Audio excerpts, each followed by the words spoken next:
Okay, here comes the usual question for this kind of situation. Can you see my screen? Yes. Yeah. Yes. Okay. Great. That's what we are always worried about and when we work with this kind of platforms. So we're going to be talking about writing for publication, some generalities, things you should be familiar with, and feel free to interrupt me if you're unsure about something, if you need me to elaborate on something, or if you have any questions. Okay, first I would like to start with some visual metaphors for this process. And whenever we start writing, or whenever we want to start writing, we face this, and that's what we think we can handle. And we are sometimes unrealistic and even ambitious about what we want to do. Okay, let me check. I think someone else is asking to be the meeting.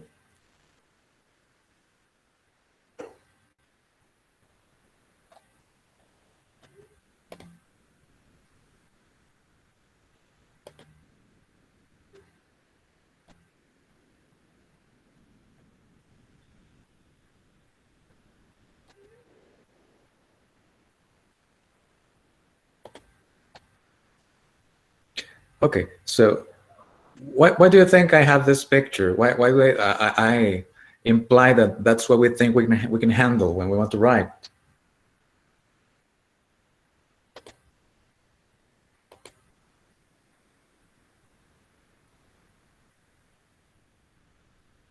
Any ideas?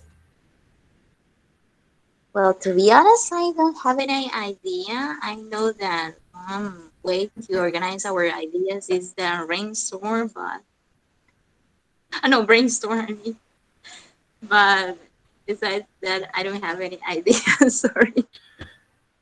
Yeah, the point here is that we think we can deal with a very broad topic.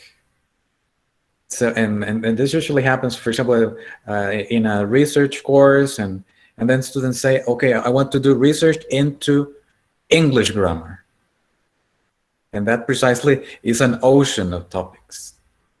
It's huge. It's impossible to handle. So what we can actually deal with is a teaspoon of water out of that ocean of ideas. That's the point of being concrete, being able to narrow down a topic.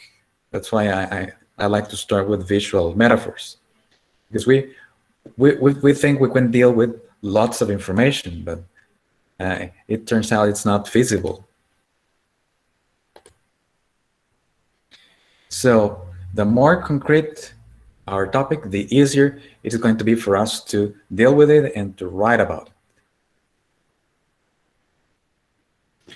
Okay, so why would we want to write and publish our work? There are some reasons are listed by Nixon. To help other people in similar situations, we need to think of our field. It's language teaching. It's also within the field of education, and we need to try to be nice to other teachers, and if we find something that may benefit other people, why not share it? And we can do that by publishing our work. We can improve practices if we do research and we find an alternative way of doing things. This is an opportunity to share it with the world. And also we can receive feedback from other people, because we may be we may have a narrow perspective, but some people may help us expand our vision and view things from another point of view, and contribute to the development of a discipline. As we generate knowledge and we share that knowledge with other people, we can establish networks of collaboration. Now it's easier to get in contact with people, just like we're doing right now. If it's common for articles to include authors' emails, and you can try and contact them and get in touch with them and exchange ideas. I don't know, can you think of other reasons why we may want to write and publish?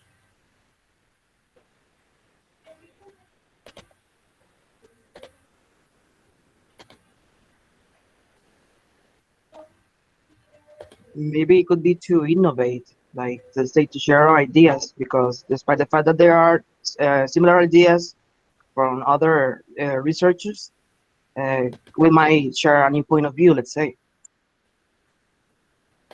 Yeah, that's right. And it's sometimes it's a bit difficult in our culture because in Costa Rica we tend to be individualistic and say, I don't want people to copy my ideas. This is mine. This is all mine, and it has my name on it. Okay, if you're so concerned about authorship or something belonging to you, well, why not get it published so you get credit for it instead of just keeping it for you and just use it with a limited group of people.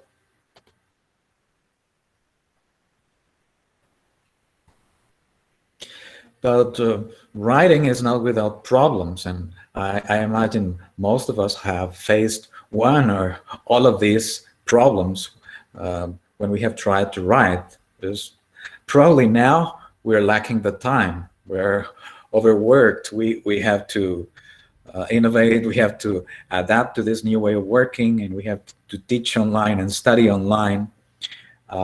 Sometimes we have too many ideas, and I like everything, so I cannot choose my priorities when it comes to a topic. Um, we may suffer from writer's block. Okay, you start writing. Okay, um, but I don't have anything to say about this topic, even though I like it. Sometimes we're not sure about how to structure a paper because there are different types of papers. There are research papers, there are literature review articles, there can be book reviews, there can be essays, and so on. So all of them have their particular rhetorical features and structures. Sometimes we're afraid of criticism. But if we're not criticized, we're not going to be able to be better and to grow. And sometimes the criticism comes from ourselves, and we're overly self-critical. And say, what I write is not good. I'm not going to share this with anyone. This is not good at all. And sometimes you don't know where to send the paper. And say, okay, do I have to pay for my work to get published? Well, who would be interested in my paper? For example, we work in the field of English language teaching, okay, and sometimes we're unsure about where we belong. Is it part of applied linguistics? Is it part of education? Is it part of something else? It all depends on the focus of our paper. Have you experienced any other problems when trying to write? Well, once I had a problem that somebody make a like a heavy critic uh, to one of my works, and then I feel like blocked at the moment to write my ideas or think my ideas because it was like any of my ideas was good enough. Yeah, sometimes it's hard to be criticized. Sometimes people may be tough and sometimes they don't know how to say things politely, and that's something that we have to deal with. And and we're not going to be liked by everyone, and our ideas are not going to be liked by everyone. But still, we need to see, okay, is there anything I need to reconsider? Is there feedback valid? Is there any way in which I could improve my paper in any way? Sometimes when someone reads your paper and insert comments and then your paper is returned and you see, wow, it's a long list of comments, and that's discouraging at first sight. So sometimes when you look at the comments, some of them are okay. There's a missing comma here, a misspelled word here. This comment does have to do with the content of the paper itself, so that's a major aspect to take into consideration. But sometimes when people see all the comments as a whole, they freak out and say, okay, no, I cannot handle this.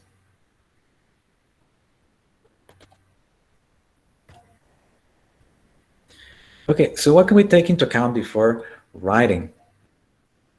Okay, you need to be passionate about what you're writing about. You need to like it. Otherwise, it's going to be a painful process. So think of your own career or your professional goals, your values, something that really interests you. Think of what is needed in your field to offer a contribution. Especially in the field of education or pedagogy, do not ignore any phenomenon or problem you have identified in your practice. Okay, for example, whenever I I have my students work in groups, something happens and there's this problem. So, well, probably you should study that and you should try to solve that problem, and that can be done by doing research. You may recycle old ideas, but they must be updated. For example, say, oh yeah, everyone has already written about this topic. Why would I even bother trying it? But, well, probably this topic needs to be reconsidered. And of course, a publication is the end of a process. First, it started as an idea. You started thinking about it. Then you started reading and you started doing research. And it's at the end that you start writing a report or a paper about a research or a study or a process. And sometimes we start the other way around and say, okay, I'm going to start writing the paper right away, but you don't have enough input, you don't have enough experience. So we need to be patient, and we need to persevere.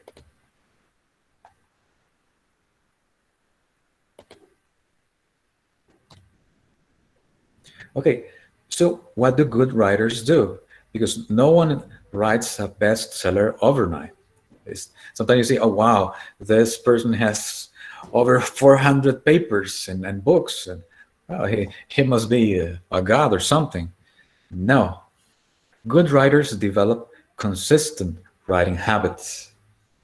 If you don't develop a habit out of writing, then writing is going to be difficult for you. And well, now, and of course, uh, this has to be adapted to your specific situation, and you need to see how much time you can afford to write. Is it are you going to be writing on a daily basis? Can you write once a week, once every 2 weeks?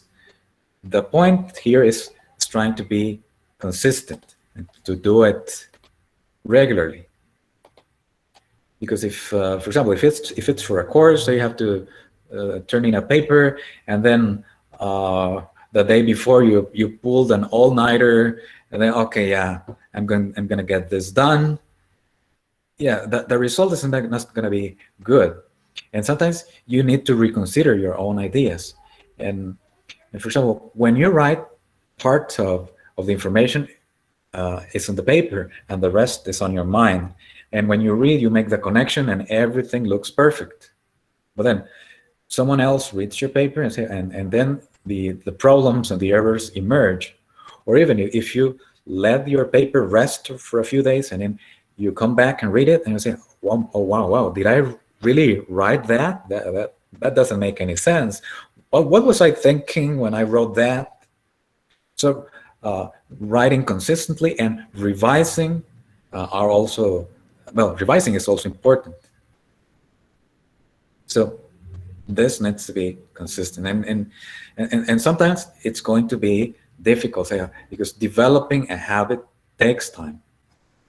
Well, for example, you're writing your graduation project, your thesis, and sometimes something I used to tell my students in research courses, okay, keep a notepad uh, by your bed, or if you prefer, use your cell phone. And if in the middle of the night you wake up and say, wow, I just got this good realization, I have this good idea, okay, write it down, or record an audio note. Okay, remember, this is very important, and we should reconsider this.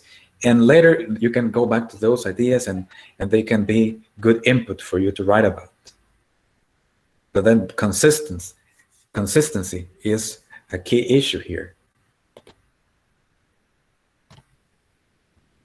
And good writers have special attributes that characterize them. According to Buttery 2010, there are 4 ideal attributes. That's desire. First, you need to want to write.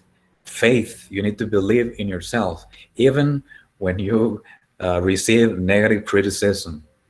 Be consistent, then persistent. If you don't succeed the first time, try again. And there's creative thinking. Okay, what can I offer? What is the problem to which my idea is the solution? So we need to think outside of the box sometimes. Actually, Buttery in his article describes some of the problems that he faced while trying to publish a paper. And for example, he sent the paper to a journal, and it came back with lots of comments, and he got disappointed. And then he forgot about it, and the editor contacted him and said, okay, what happened to your paper? Please revise it and send it back to us. He did, and the paper was rejected. But then he sent it to another journal, and it was published with minor changes. Probably that was not the right journal to send the paper to in the first place.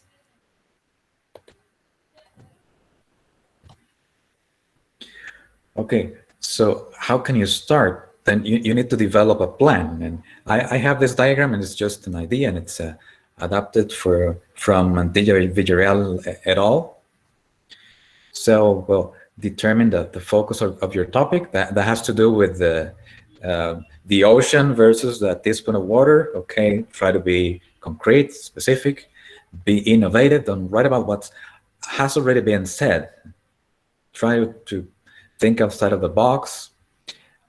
Once more, publishing something is the end of a process. So you need to review the literature exhaustively. You need to search in various databases, sources of information. And then you need to identify the topic, okay, what it is that you want to write about, search internationally, locally, find as much information as you can. And you need to make your topic attractive, provide an added value. Sometimes something as simple as your title will discourage possible readers for your paper. So Buttery, once more, recommends following a basic approach. So we need a good title. It should not be too short. It should not be too long. In general, if we think of standard regulations or recommendations, about 15 words or so. It's not that it's written in stone, but a title that long is good enough, but it has to be descriptive enough. It has to be clear enough so people can identify what point you're going to be making in your paper. Most readers will discard the paper after reading the title. If the title seems to be promising, they will continue reading the abstract. And then the abstract has to be good as well. If the abstract is not clear, then they will discard the paper, and they will not continue reading it. The introduction is also important.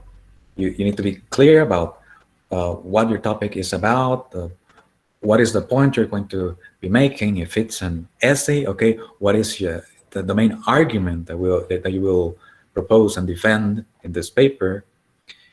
You could also let your readers know about the general structure of your paper, the topics you're going to be covering. And that also has to do with the principle of organization.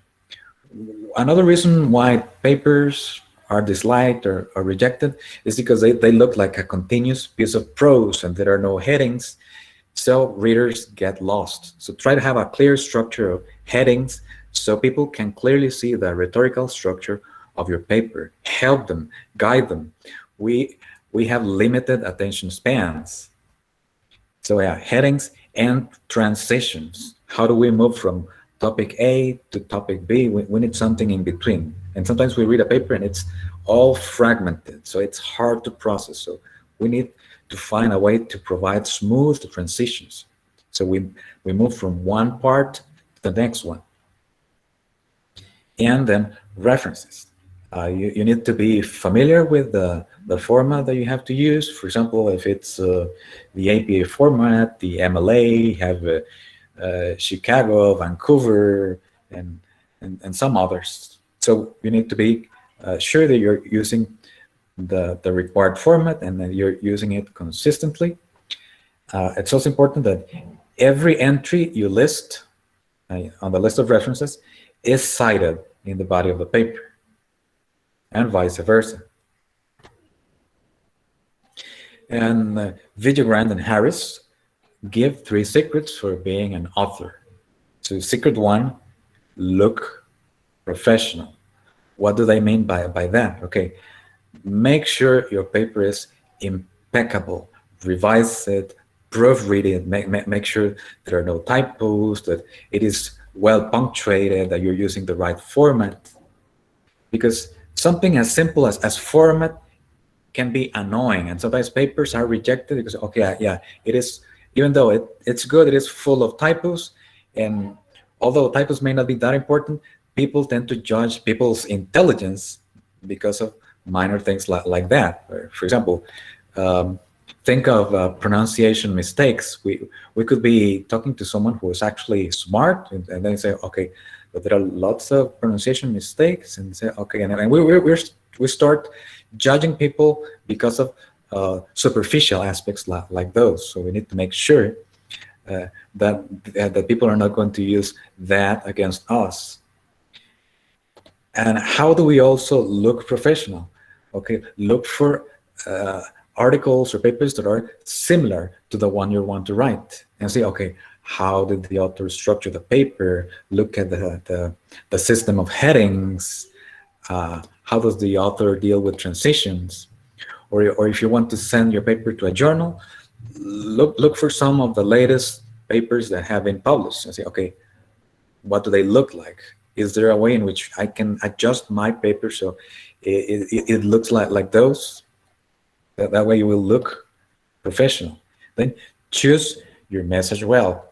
Again, this has to do with a teaspoon of water.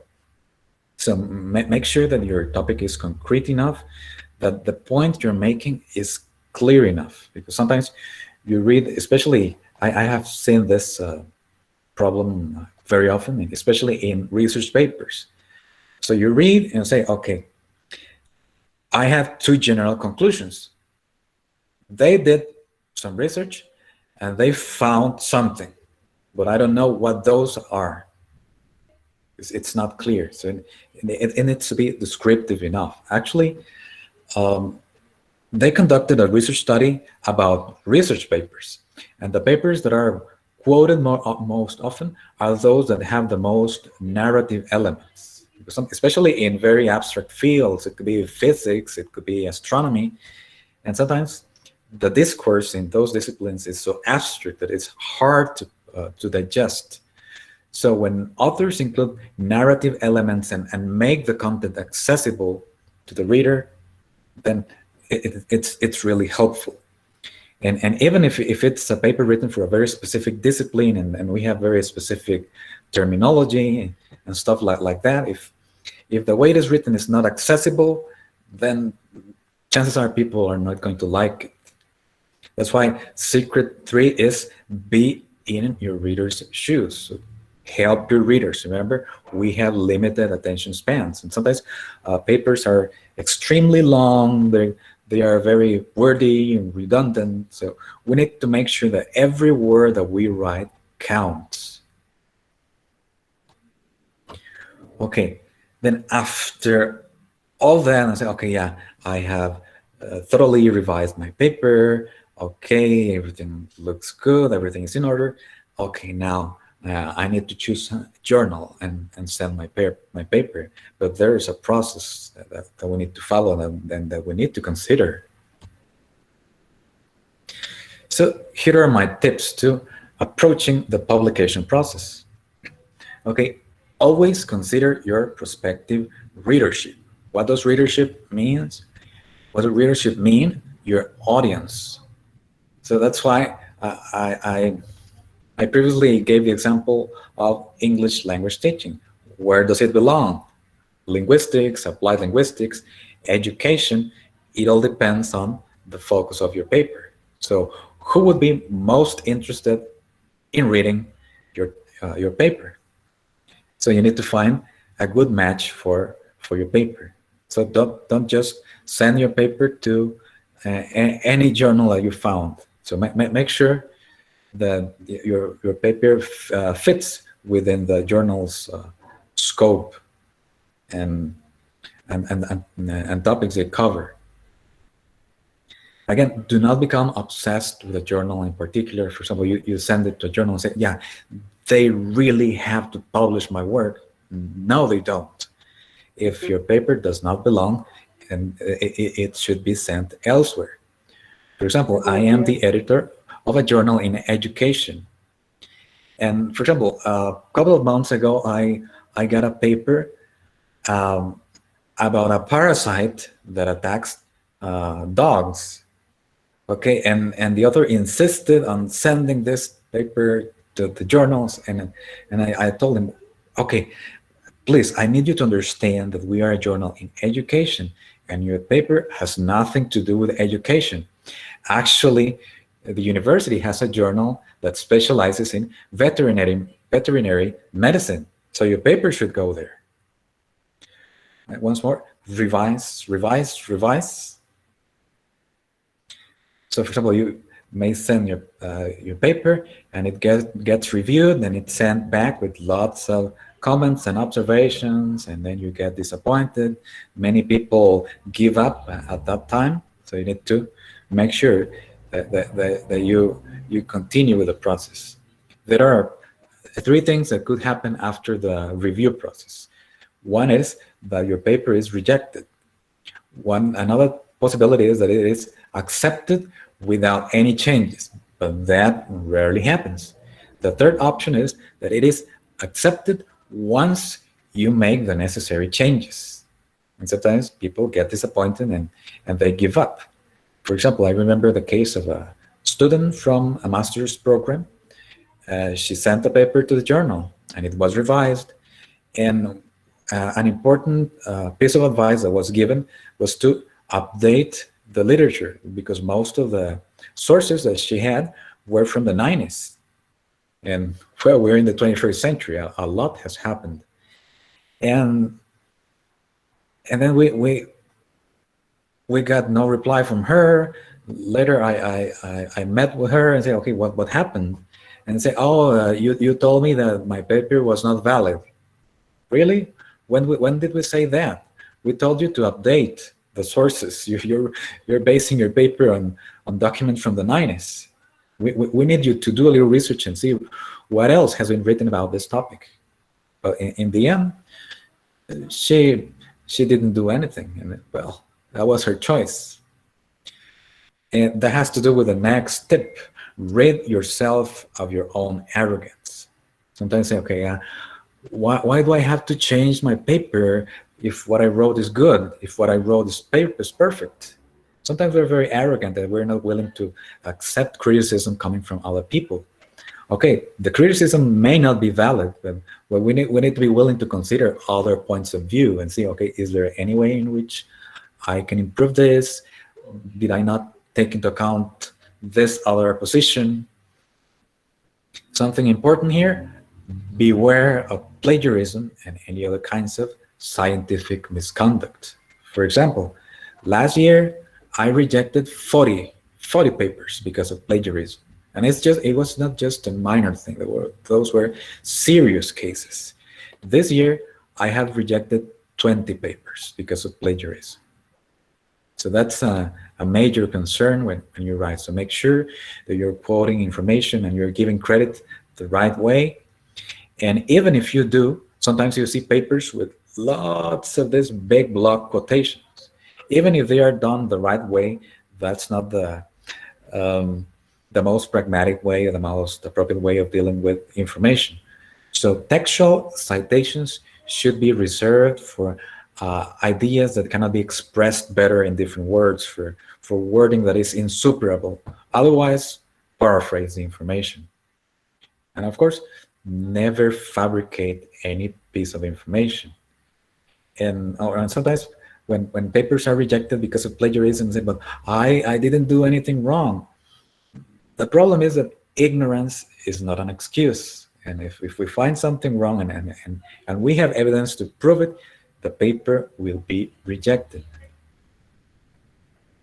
And sometimes, well, you may not be aware that self-plagiarism can happen. So for example, if you don't quote your own work the right way, that can also be an instance of scientific misconduct. Then you should also be patient. Sometimes they submit the paper, 2 weeks later they are telling you, okay, where is my paper? I went to your webpage and I don't see the publication. Okay, that's not the way it works. And be perseverant. If your work is criticized harshly, or if it's rejected right away, then keep trying. Probably that was not the right journal for your paper, so you need to consider sending the paper to another journal. Professor Juan Pablo, Yes. I just have a comment about this part about being perseverant. Last year, some of my students who were in the bibliographic research course, they sent a paper to Revista Ensayos Pedagógicos. The first time they sent it, they got a few observations. They corrected those observations, right? And then, as far as I understand, their paper is going to be published soon, right? So if it's a matter of not giving up, right, when you Yeah. face. Right now we're working on the last details about this paper. We also there's some paperwork that we have to go through when we need to ask for some permissions so that we can publish the paper, but that is almost ready. And I hope the first issue for this year is published at the end of this month. If I hope there are no complications. Okay, yeah, I hope so too. No, I was just giving the comment because there are a lot of students here, and many of them are taking, research courses right now. It's, they have to see this talk as an opportunity to send a paper, right, to ensayos pedagógicos or any other, And yeah, and once more, that has to do with being patient. Mhm. For example, the process, for example, from the moment you submit the paper until you see the publication, we could be talking about a year. Although, for example, I sent the paper to an international journal and it took 3 years to get published. Sometimes people get impatient. Where's my paper? And of course, there are journals that publish new issues on a weekly basis, but they charge. Some of them, if you want to get your paper published in 2 or 3 weeks, okay, say, okay, in this journal, you can do so for $3,000. In this or other journal, $5,000. There is a journal in which you could get published in the same week for 9,500 euros. But I don't know how many people are That's a lot of money. willing to spend that money. I suppose it's better to Well, some choose people are an open sponsors, access right? journal. Yeah, and that's another problem. For example, if it's a paper from a research team from a university, and they say, okay, yeah, we need to get that published in a mainstream journal. The problem is that the university has to pay for that 3 times. And why 3 times? Because the university is paying the researchers' salaries. The university is going to be paying the article processing costs. And if the university wants to have access to the journal, the university is going to have to pay for the subscription. So it's paying 3 times. Wow. Right now, well, for example, because of our current situation, in ensayos pedagógicos, we're inundated with papers. So right now, we're not accepting papers until further notice. Next year, I'll be communicating when we're going to be starting. We're going to be accepting papers again. But right now, we have more than enough for the rest of the year and the issues for 2022. I have one Okay. last note, and it's not the same to write a paper as the assignment for a course than to write a paper to be submitted to a journal. That's something that we see sometimes, and we get a paper and it has the cover that the student used for a course.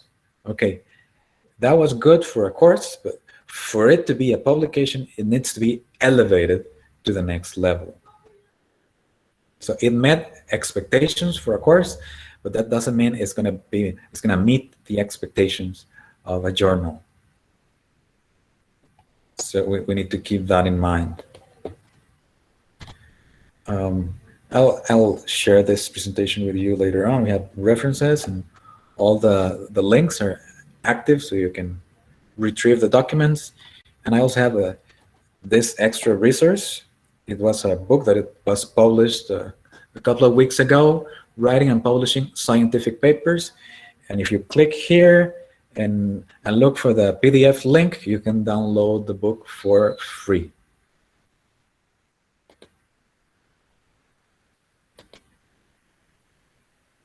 Thank you, Juan Pablo. I'm going to be sharing that So information now with the audience. I would like to listen to your questions, comments.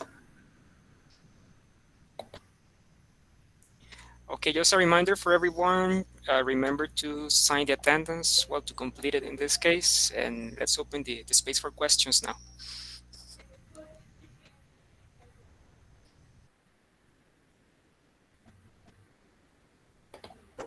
If I want to publish a paper, how many journals should I send it to? What is your advice?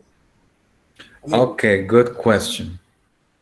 You can only send it to one journal at a time because that has to do with ethics. You cannot do multiple submissions because that could mean some serious trouble for you. So first, make sure you're making the right choice. Okay, based on the topic that I wrote about, okay, I think this, like journal A, is the best choice. But never do multiple submissions. Never ever do that. Okay. Thank you, Professor Garro. Any other question? What about from, I have a comment. okay. Well, good afternoon, everybody, and thank you, Kevin, and also Juan Pablo for the invitation. It's great to be here.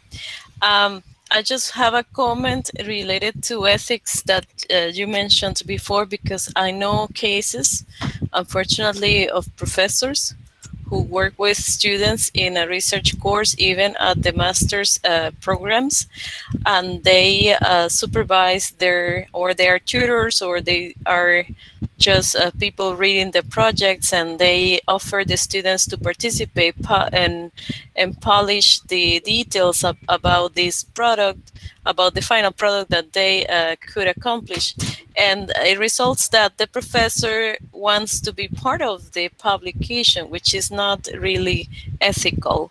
And that is something that students must understand, because I know, unfortunately, as I said before, I know some people that take advantage of those students who are not aware of those situations, and they say, okay, yes, professor, you just take care of the details, and you just are going to fix the problems we had, and you're going to be part of the investigation, when actually they didn't do anything more than doing their job during the course. So that is important for students to take into consideration in the future. Yeah, that's something what we call the guest authorships. So if we include a name in a paper, that means that that person contributed meaningfully to the paper. If that person didn't do much, then that person should not be among the authors. And sometimes, yeah, that's very common among professors. So yeah, and actually there's a phenomenon called publish or perish. Especially there are some universities that are very strict in terms of publications, So if professors are not publishing regularly, they are fired. So they resort to those tricks. That's probably uh, one of the most unethical things you can do, and a horrible thing to do to a student. And sometimes they even place their names first, so they will appear as the lead authors. So it's like just stepping on the poor students. That's completely unacceptable. And there's a similar case called resorting to a ghost writer, not the Marvel Comics character, ghost writer with W. When someone writes a paper for you, and that's common among professors, and I've known cases about those. It's hard to identify.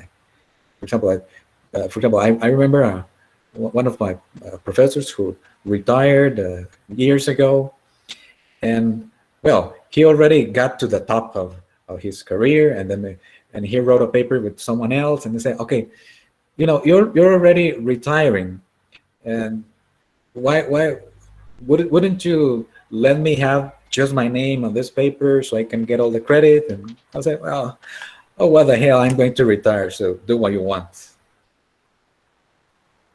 Or or it also happens in the pharmaceutical industry, that they want to publish a study about the effectiveness of a new medication, so, or right now the effectiveness of a new vaccine, and they contact a famous doctor, a famous pharmacist, and say, okay, we already have the paper written, so if you let us put your name on this paper and get it published, we will pay you this much. And there are people who accept. Just money talks, but that's highly unethical. Very unethical. There's a question in the chat from Elena Celedon. It says, keeping in mind that we are students, which are some journals for us? Any recommendations that you have for students?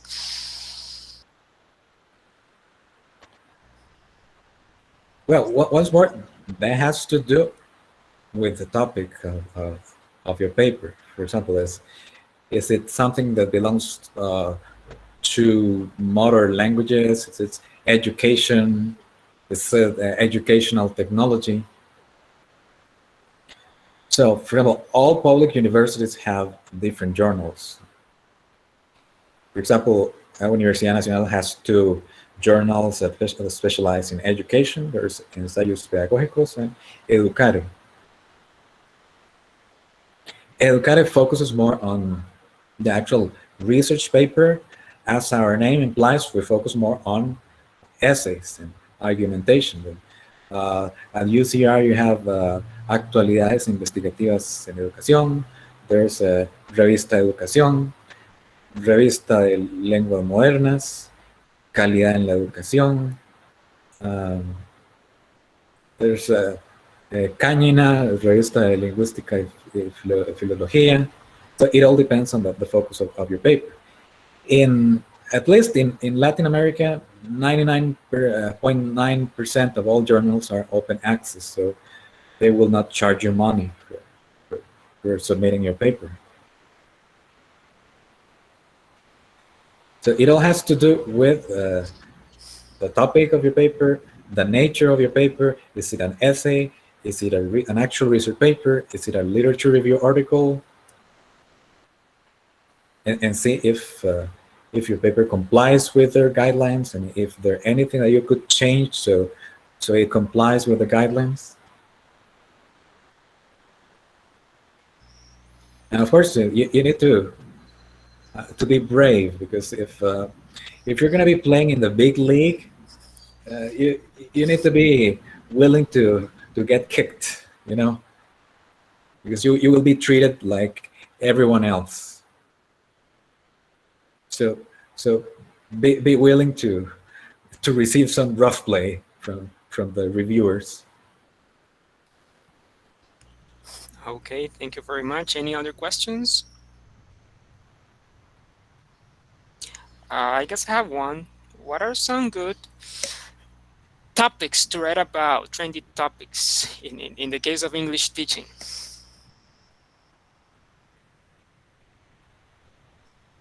Okay, once more, you need to be passionate about the topic you write about. So more than trends or fashions, I would write about something that interests me, or if I'm studying to become a teacher, okay, I should be writing about something that directly affects my praxis. Okay, like I don't know, whenever I teach, I see that there are socialization problems in my classroom, so that could be approached in a research, or um, I want to write about the meaningful use of educational technology. Okay, right now, yeah, we're even if we don't want to, we are forced uh, to be a head floating on a screen, and as we teach our students. Okay, how do we engage our students in emergency online education? Because it was not a choice. This was not a choice. We were made to work like this, and we will pay the consequences in the years to come. We haven't seen the end of this. It's not going to end with a pandemic.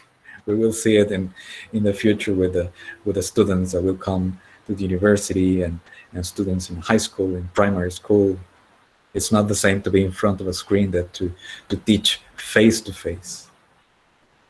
So probably lots of topics will emerge from when we are actually able to go back to normal face-to-face teaching. How do we approach remedial classes? I guess lots of remedial classes will be needed.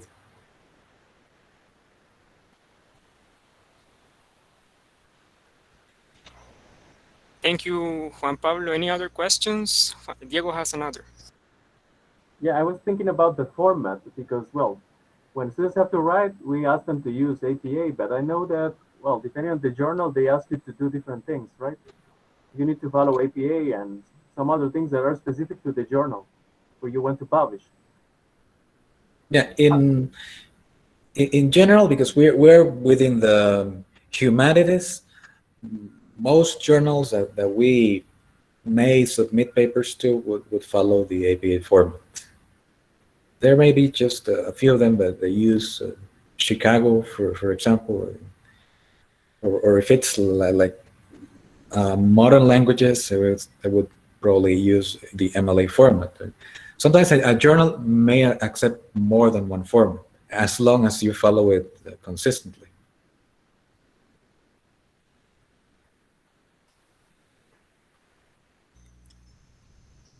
Any other questions?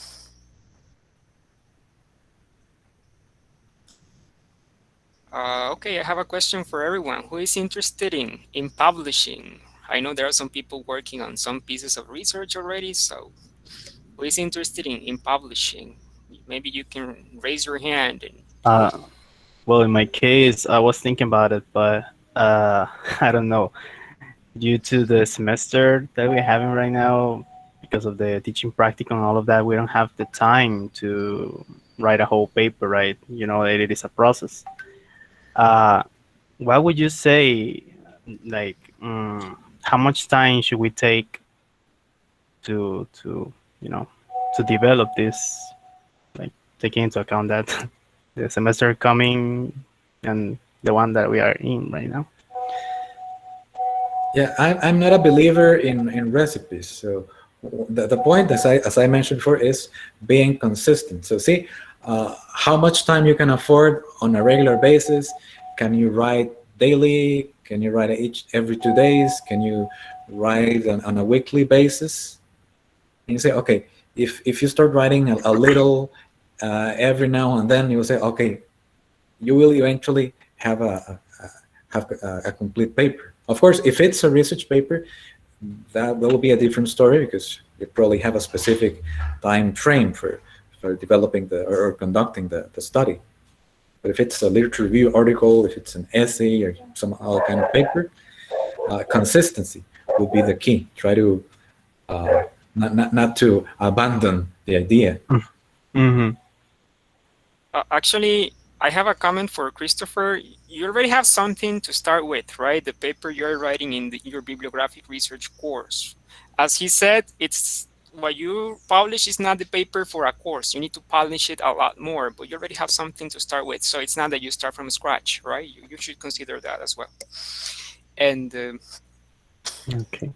from Maria Fernanda Venegas, it says, I have a question. Thank you so much for the information that you are sharing with us. First of all, I would like to know how difficult it is to process the process of publication because I see it as something really difficult, a dream to reach. In fact, I would like to publish something in my life, you know? Well, she wants to know how difficult, you think that that is going to be. Okay, sometimes it can be variable depending on on the journal. Sometimes it all depends on the reviewers. Sometimes it's uh, like like a lottery in a way. Sometimes the reviewers can be overly critical. Sometimes they can be overly indulgent. But yeah, there's a whole process. First, for example, you submit the paper to a journal. First, the journal is going to make sure that the paper meets the required criteria, that it belongs to the scope of the journal. They will probably check for plagiarism, and if they find something they don't like, they will say, okay, if it's something major, something serious, they will reject it right away and say, okay, sorry, please do not send this to us again. If it's something minor, they will probably send it back and have you correct it. Um, Once more, that has to do with the secrets. Like, okay, try to be as professional as possible. So the more you refine your paper, the clearer you make it, then the easier it is going to be for you to get it published. So, for example, I have dealt with people and I have returned papers up to 5 times. And just because they don't know how to use the APA format, or they don't know what punctuation means, they don't know what tildes are, and stuff like that. There's a comment from Catherine Hernandez. I wrote a book, Curios Infantes. This book won the last year in una palabra certamen. I think to write in English could be interesting. Okay, she already has experience of writing Spanish, right? That's very good. So again, it's all about experience. So the very first time that you try this, it's going to be hard. Then, okay, as you become more familiar with the process, things are going to be easier. But then you need to get rid of your fears and try it at least once. There are people who dream about students, all students being able to publish something before they get their bachelor's degree. Of course, that's uh, a very optimistic appraisal of the situation, but that would be good. Of course, there are discouraging factors. For example, right now, the Ministry of Public Education no longer gives points for publications. That used to be possible in the past, but that's part of the initiative for dismantling the public sector. And we're facing it right now with this project for the public sector. What about the opportunities for professional development thanks to publications? What is your opinion about it? Well, right now, you you need to make sure you're as visible as possible. For example, so if you already published something, okay, make sure it is available everywhere online. So you can open a Google Scholar profile, Semantic Scholar. There's ResearchGate, Academia.edu, and some others.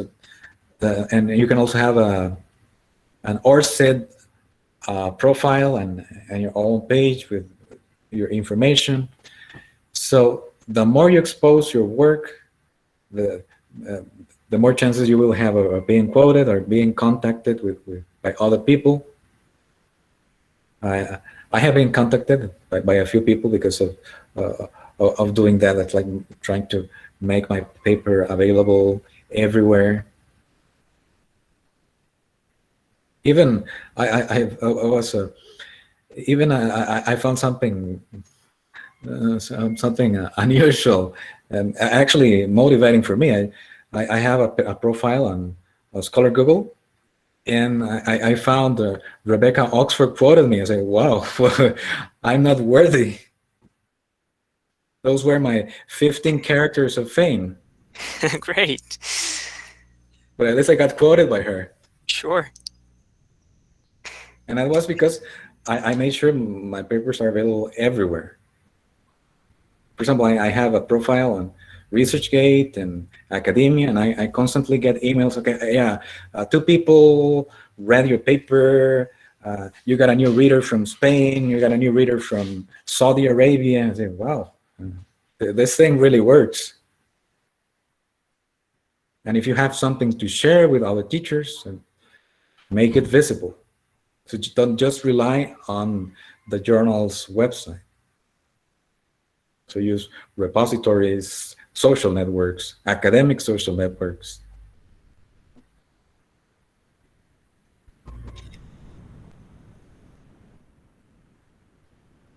I guess somebody has a comment. Or I hear somebody was going to talk. Nobody?